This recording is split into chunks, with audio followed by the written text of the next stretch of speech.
ಯುವತಿಯೊಬ್ಬಳು ಬಾತ್ರೂಮ್ನಲ್ಲೇ petrol ಸುರಿದುಕೊಂಡು ಬೆಂಕಿ ಹಚ್ಚಿಕೊಂಡು ಆತ್ಮಹತ್ಯೆ ಮಾಡಿಕೊಂಡಿರುವಂತಹ ಘಟನೆ ಬೆಂಗಳೂರಿನಲ್ಲಿ ನಡೆದಿದೆ.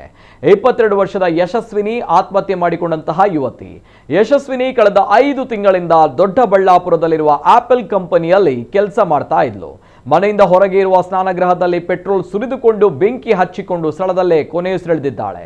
ಆತ್ಮಹತ್ಯೆಗೂ ಮುನ್ನ ಆಕೆ ದಾಬಾಸ್ಪೇಟೆಯ ಪೆಟ್ರೋಲ್ ಬಂಕ್ನಲ್ಲಿ ಪೆಟ್ರೋಲ್ ಖರೀದಿಸಿದ್ದು ಅಲ್ಲಿನ ಸಿಸಿ ಕ್ಯಾಮೆರಾದಲ್ಲಿ ಸೆರೆಯಾಗಿದೆ.